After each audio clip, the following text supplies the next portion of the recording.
എല്ലാവർക്കും നമസ്കാരം. എൻ്റെ പേര് സുരേന്ദ്രൻ, നിലമ്പൂരാണ്.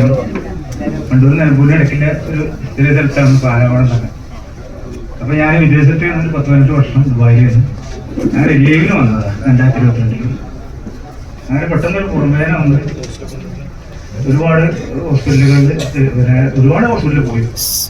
അൽസിഫ, മൗലാന മെഡിക്കൽ കോളേജ്, അങ്ങനെ ഒരുപാട് ആയുർവേദ ഹോസ്പിറ്റലിൽ അങ്ങനെ പോയി.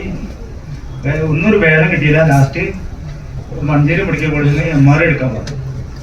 അങ്ങനെ MRI എടുത്തപ്പോൾ സ്പൈനൽ കോഡ് പൊട്ടിയതാണ് വന്നു. അങ്ങനെ കിടപ്പിലായി. കോഴിക്കോട് മെഡിക്കൽ കോളേജിൽ വന്നിട്ട് സർജറി ചെയ്തിട്ട് ഞാൻ കസേരയിൽ 2 പേര് വീണ് ആ സർജറി വീണ്ടും പൊട്ടി.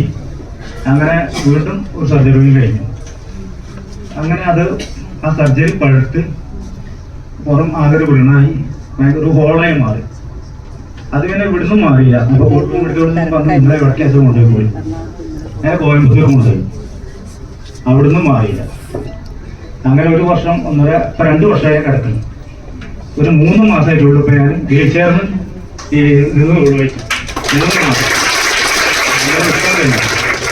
അങ്ങനെ കടന്നുകൊണ്ടിരിക്കുമ്പോഴാണ് അങ്ങനെ മൗലാനയിൽ വാർഷികനും കുറേ കിടന്നു.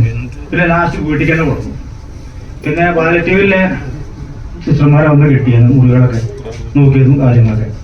ഒരു ദിവസം ഒരാൾ വന്നാൽ കിട്ടിയെന്നാലും വരില്ല, കാരണം ഈ ഇത് കാണാൻ വയ്യ അവർക്ക്. അങ്ങനെ അവരുടെ അഭിപ്രായം പറഞ്ഞു. അങ്ങനെ കിടന്ന് ഇനിയിപ്പോൾ എന്താ ചെയ്യുക? അപ്പോൾ 2 ഡോക്ടർമാർ പറഞ്ഞു, ഞാൻ നടക്കൂല, നീ ആജീവനാന്തം വീൽ ചെയറിലാവും, കിടത്തേ ഉണ്ടാവുള്ളൂ, ഒരിക്കലും ഞെണിക്കലുണ്ടാവും എന്നാൽ മക്കളോടും മരുമക്കളോടൊക്കെ പറഞ്ഞു. അങ്ങനെ ഞാൻ നിരാശയിൽ ഇങ്ങനെ കിടക്കുക. എന്താ ചെയ്യുക? 4 ചുമലുള്ളിൽ ഇങ്ങനെ കിടക്കുകയാണ്. കുറെ കാര്യം അതിന് വരുമ്പോൾ ഒരു സമാധാനം ഉണ്ട്. അവർ പോയി കഴിഞ്ഞാൽ പിന്നെ വീണ്ടും നമ്മുടെ ചിന്ത ഇങ്ങനെ പോയി. നമ്മൾ വിദേശത്തൂടെ നടക്കുന്ന ആളും ഇങ്ങനെ അതിന്റെ ടൈമിൽ വർക്ക് ചെയ്യുന്ന ആളാണല്ലോ. പെട്ടെന്ന് നടക്കിൽ ഇറക്കാണ് വീണത്. അപ്പൊ പിന്നെ എന്താ ചെയ്യാന്നല്ല അങ്ങനെ മനസ്സിങ്ങനെ എപ്പോഴും നമ്മൾ ഓരോ കാര്യങ്ങൾ അങ്ങനെ വരും. അങ്ങനെ കണ്ണീരും കയ്യിൽ കിടക്കുമ്പോഴാണ് എന്നെ അന്വേഷിച്ചറിഞ്ഞ് നമ്മളെ 2 സിസ്റ്റർമാരും പിന്നെ പ്രീതിയുമാണെന്നാണ് ഒരു മേഡം, ബാക്കി സിസ്റ്റർ രാജേഷ് സിസ്റ്റർ. അങ്ങനെ അവരെൻ്റെ അടുത്ത് വന്ന് കിടക്കുമ്പോൾ എൻ്റെ അച്ഛൻ എന്താ കാര്യങ്ങളൊക്കെ വന്ന് അവരെ അന്വേഷിച്ച് അങ്ങനെയാണ് ഈ പ്രൊഡക്റ്റിനെ പറ്റി എന്നോട് പറയുന്നത്. എനിക്കപ്പോൾ ഒന്നും വിശ്വാസമല്ല ഇടയ്ക്ക് പറഞ്ഞാൽ. കാരണം ഈ ഡോക്ടർമാർ നടക്കൂല എന്നൊക്കെ പറഞ്ഞപ്പോൾ വിധി എഴുതിയല്ലോ.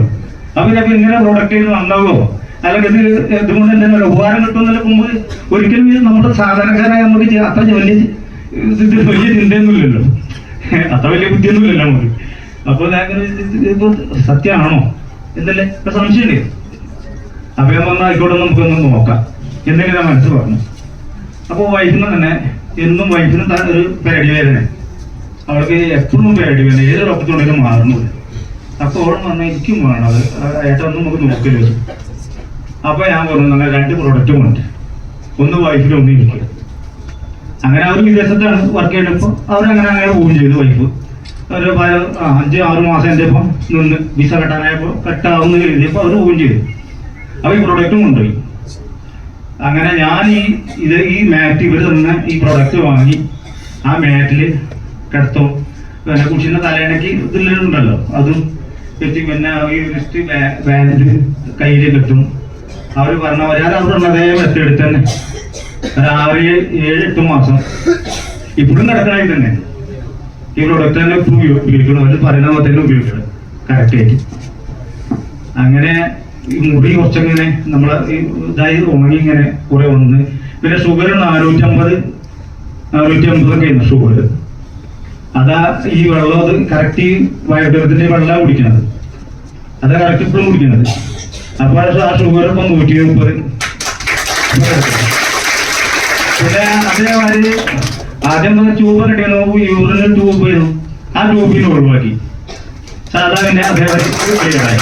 അതേപോലെ നമ്മളെ ഇത് മോശം പോകണമൊക്കെ ഭയങ്കര ബുദ്ധിമുട്ടായിരുന്നു.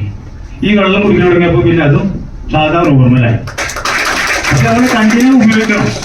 ഇതവർ പറഞ്ഞ പരിസരത്തിൽ നമ്മൾ ഉപയോഗിക്കണം. അപ്പോൾ തന്നെ നമുക്ക് എഫക്റ്റ് ചെയ്യുള്ളൂ. അത് സത്യം തന്നെയാണ്. പിന്നെ ഞാൻ പച്ചവെള്ളം തന്നെ തൊടാത്ത മനുഷ്യൻ. എനിക്ക് ഏത് ടൈം ചൂടുവെള്ളം വേണം. നല്ല ചൂടായ കാപ്പി ചായ കുടിക്കുക, വെള്ളം കുടിക്കുക. ഈ തണുത്ത വെള്ളം ഉപയോഗിക്കുകയല്ല. അങ്ങനെ ഞാൻ ഈ ഇപ്പൊ എനിക്ക് കുഴൽക്കിണറിന്റെ വീട്ടില് വലിയ ആണല്ലേ, അതിലത്തെ വെള്ളമാണ് ഇപ്പൊ ഞാൻ ഈ കുപ്പിയിലാക്കി കുടിക്കുന്നത്. എനിക്ക് തൊണ്ടവേനയില്ല, ചുമയില്ല, ഒന്നുമില്ല. അത് ശരിയായി. ആ വെള്ളത്തിന്റെ പ്രത്യേകത കുഴൽക്കിണറിന് പൊതുവേ കട്ടിയുള്ള വെള്ളമാണ്. പക്ഷെ ഈ ഇത് കെട്ടി കഴിയുമ്പോൾ വെള്ളത്തിന്റെ ആ ഇത് കുറയാണ്. കട്ടി കുറഞ്ഞ് നമുക്ക് കുടിക്കാൻ നല്ല സോഫ്റ്റ് ആവും. അപ്പൊ അതിന്റെ ഒരു എനർജി കൂടി ഉണ്ടാവും വെള്ളത്തിന്.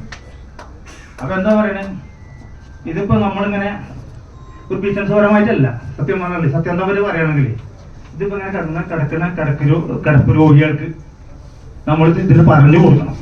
മെയിനായിട്ട് അവർ എണീറ്റ് നടക്കണം. അതേമാതിരി അവർക്കൊന്ന് ഇത് നല്ലൊരു കാര്യമാണ്, അവയർനെസ് കൂടിയാണ്. ഇതിനെപ്പറ്റി അറിയാത്തപ്പോ സാറ് നേരത്തെ പറഞ്ഞ മാതിരി കുറെ ആൾക്കാരുണ്ട്. അതിന് പറഞ്ഞു മലയാളിയുടെ സ്വഭാവമാണ് സത്യം പറഞ്ഞാൽ ഒരു അങ്ങനെ ഒരു മടുപ്പാണ് അവർക്ക് കേൾക്കാനും കൂടി. അപ്പൊ ചില ആൾക്കാരാണ് ഇതിൽ കുറച്ച് ഇൻവോൾവ്മെന്റ് കുറച്ച് ഇത് മനസ്സിലാക്കാനുള്ള ആൾക്കാർ. അപ്പൊ അങ്ങനെ എനിക്ക് ഒരുപാട് മാറ്റങ്ങൾ ഏറ്റവും പറഞ്ഞപ്പോ കിടക്കുന്നു ഒരു വിരല് വരാനില്ല 2 വർഷമായിട്ട്. ഈ 3 മാസം കൊണ്ടാണ് ഈ മാസനെ നമ്മൾ എന്റെ പറയാം, അത് ആത്മാർത്ഥമായിട്ട് പറയാണ്. ഇത് നല്ലൊരു ഇതാണ്. ഇത് എല്ലാ ആൾക്കാരെയും അറിയിക്കും. ഒന്നാമത് ശരിക്കും ഒരു കിടപ്പ് രോഗികളോട് ചെന്ന് പറയണം സത്യം പറഞ്ഞാൽ.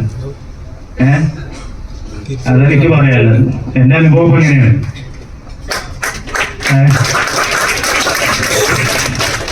അപ്പൊ എന്നെ ഇവിടെ കൊടുന്ന സിസ്റ്റർമാർക്കും ഇപ്പൊ ഇങ്ങനെ ഒരു പങ്കെടുക്കാനും പറ്റിയല്ലോ, എല്ലാവരും കാണാനും പറ്റി. അതിനും വല്ല വളരെ സന്തോഷമുണ്ട്. ഇങ്ങനെ തുടങ്ങിയ കാര്യങ്ങൾ നമുക്ക് മനസ്സിലാക്കാൻ കഴിഞ്ഞു. അപ്പൊ കുറെ ആൾക്കാർക്ക് ഇതിന് അതിനെപ്പറ്റി അറിയാനും ഇല്ല ആകാംക്ഷയുണ്ട്.